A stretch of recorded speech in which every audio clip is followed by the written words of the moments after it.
Be Wealthy and Smart, episode 870.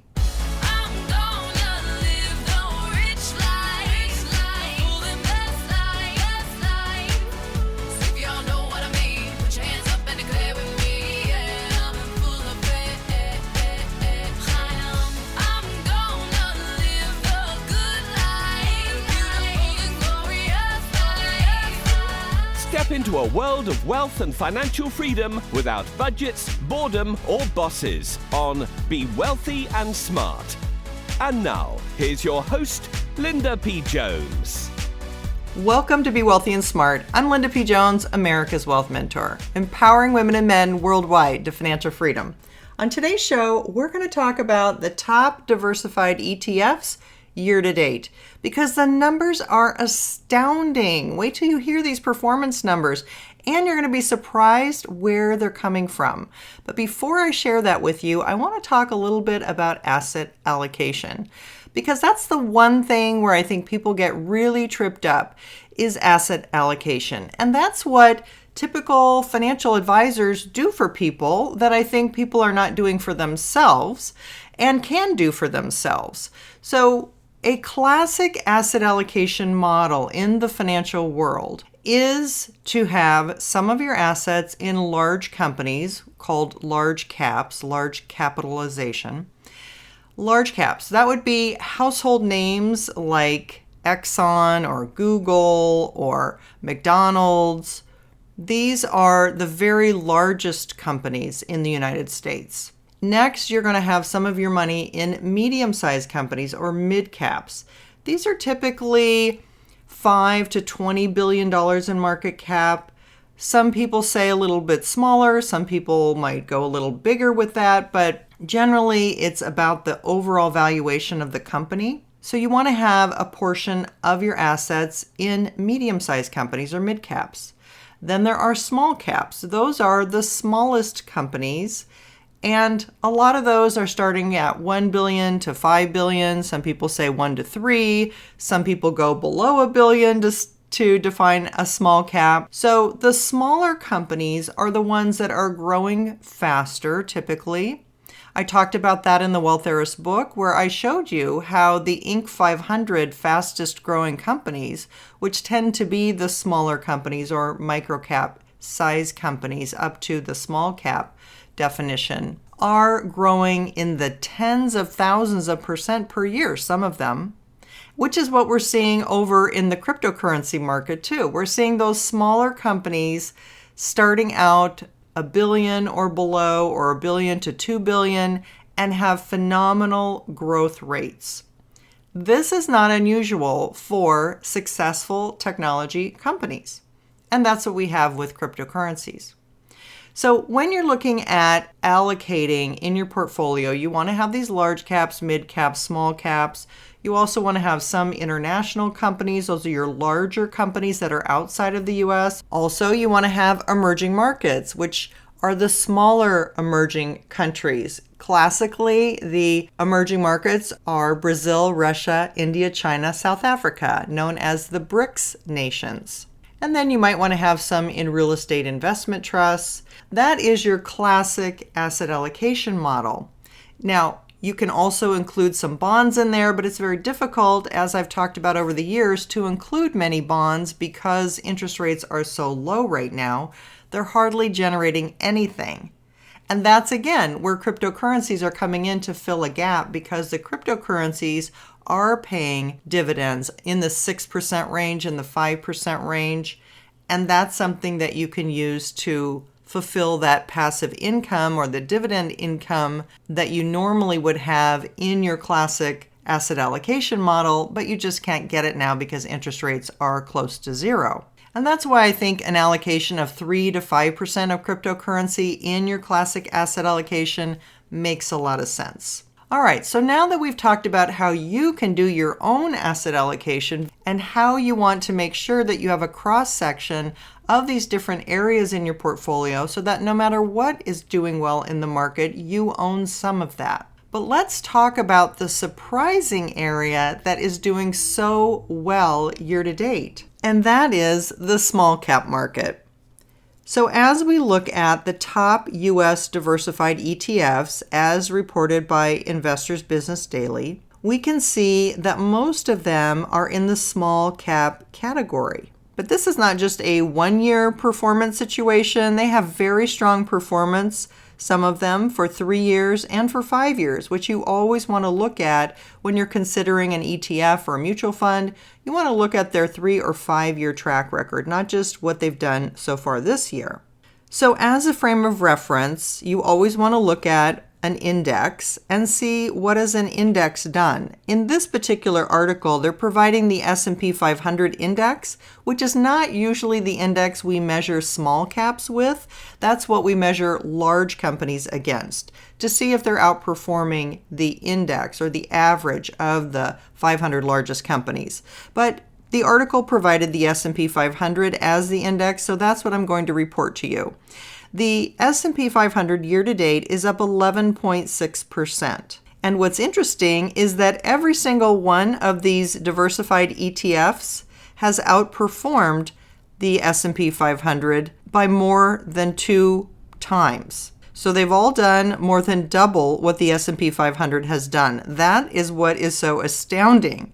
And most of them are small companies, which is also astounding. And I think the reason for that is because the smaller companies tended to lag during this whole COVID crisis. And the large tech companies, the stay-at-home companies, they tended to do better. So they were the ones that were racing ahead. And then I think they got so far ahead of the smaller companies that there was a lot of value in those small companies, and they're catching up right now.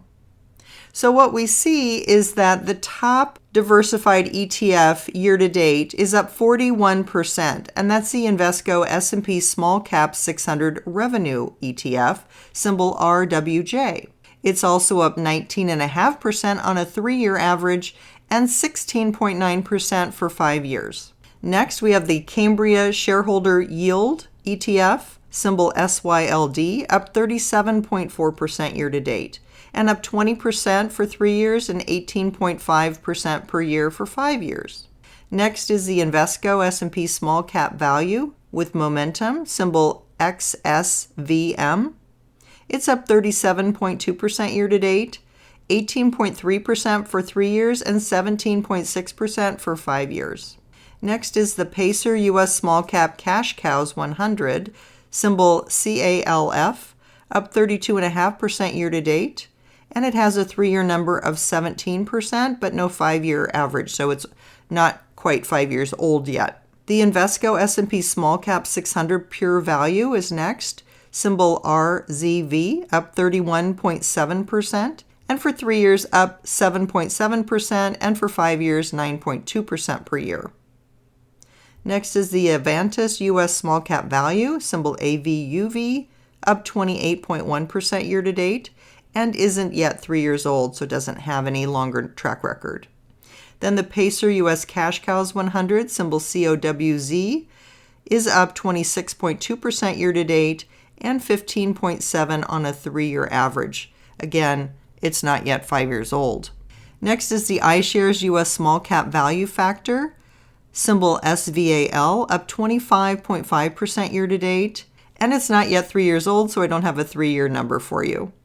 Next is the Spider S&P 600 Small Cap Value, symbol SLYV, up 25% year-to-date, and on a 3-year basis, it's averaged 11.2%, and for 5 years, 13.8%. Next is the Vanguard S&P Small Cap 600 Value, symbol VIOV, up 24.9% year-to-date, for 3 years up 11.2%, and for 5 years up 13.8%. Next is the iShares S&P Small Cap 600 Value, symbol IJS, up 24.9% year-to-date, 11% for 3 years, and 13.7% for 5 years. Next is the ETF with the best 5-year track record, the Invesco S&P 500 High Beta, symbol SPHB, up 24.4% year-to-date, up 20.4% for 3 years, and a 5-year average annual return of 20.1%. That's really unusual and astounding.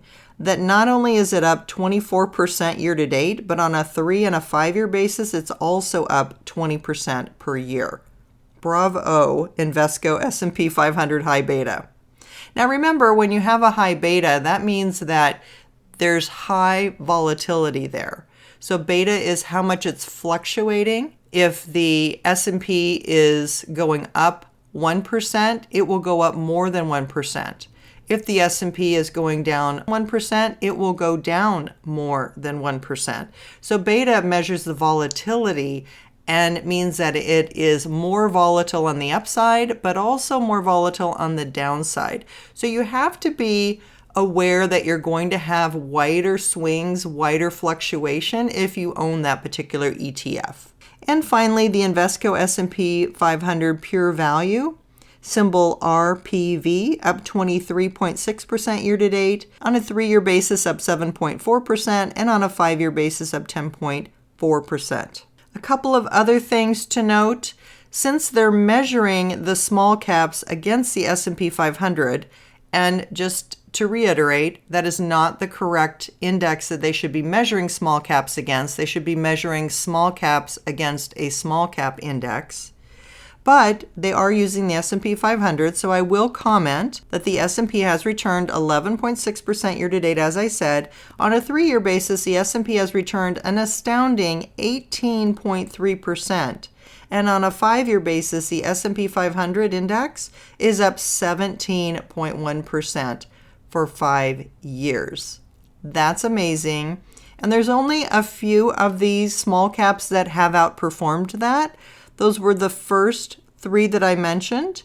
The Invesco S&P Small Cap 600 Revenue, symbol RWJ, the Cambria Shareholder Yield, symbol SYLD, and the Invesco S&P Small Cap Value with Momentum, symbol XSVM. All 3 of those have outperformed on a 3-year average, and the last 2 outperformed also on a 5-year average. And then that Invesco S&P 500 high beta. Now that is an S&P 500 index, so it is correctly comparing itself to the S&P 500, but it has outperformed it. So on the 3 and 5 year basis, it has done better than the S&P 500. So that's kind of interesting to note. I will put a screenshot of this from the paper in the show notes, and you'll have to probably click through to my website to actually get to see that, because Apple doesn't put the screenshots there. You have to click through the link. So I'll post it on my website. You can go to lindapjones.com and go to episode 870 to look for this, or you can click through the Apple link and get to my website and see this chart. So small caps accounted for 9 of the top 13 diversified ETFs in the United States. Again, the reason for that, I think, is they're catching up from having lagged a little bit during COVID, and people are anticipating that small businesses are going to come back strong. We tend to see these kinds of movements about 6 months before things actually happen, so stocks are a leading indicator. They move up before we actually see the results. And that's what I think this is telling us, that small companies are going to recover, they're going to come back, and we're seeing this movement in these ETFs happen before we're actually seeing that in the real economy. If you would like to study up more on asset allocation, I recommend that you take a look at my book, You're Already a Wealth Heiress, Now Think and Act Like One, 6 Practical Steps to Make It a Reality Now. It was named to the list of all-time best wealth books by Book Authority, and you can find it on Amazon and Amazon.uk. And if you want to look at some additional podcasts on asset allocation, you can find that on my website at lindapjones.com/podcasts, where my whole wealth mentoring library of podcasts are available, not just the most recent ones on Apple. That's all for today. Until next time, live the good life and be wealthy and smart.